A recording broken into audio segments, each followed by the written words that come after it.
প্রধানত আমরা অস্বাভাবিক মূল্য বৃদ্ধি, বিদ্যুৎ মাশুল বৃদ্ধি, অনৈতিক পৌরকর বৃদ্ধি এবং যেভাবে নেশার সাগরে গোটা রাজ্যের যুব সমাজকে, তরুণ সম্প্রদায়কে ডুবিয়ে রাখার একটা ঘৃণ্য অপচেষ্টা চলছে। এর বিরুদ্ধে পরিবেশ দূষণ যত্রতত্র যেভাবে আপনার ফ্লেক্সের মাধ্যমে বিজ্ঞাপন প্রচারিত হচ্ছে, এতে আমাদের কাছে যতটা খবর যেতে পুরো কর যেটা দিতে হয় সে পুরো কর না দিয়ে সেভাবে দৃশ্য দূষণ হচ্ছে, এতে দৃশ্য দূষণ হচ্ছে।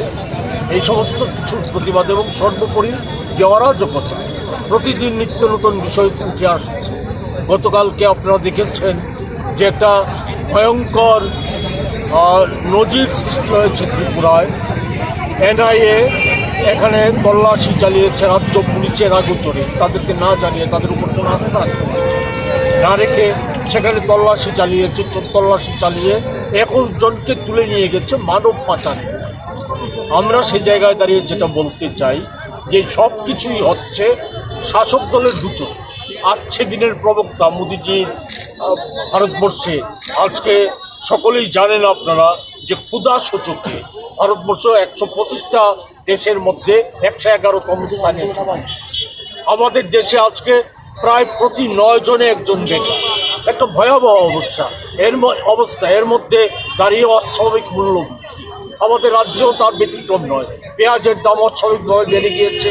সরকার লোক দেখানো, নিয়ন্ত্রণ রাখার কোনো রকম প্রচেষ্টা নেই।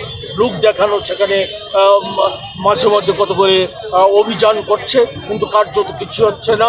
মুনাফাখোররা, মজুতদাররা সরকারের মদতে বিজেপি দলের আশ্রয় পত্রে লালিত পালিত হয়ে তারা সে সমস্ত মুনাফাবাজি করছে।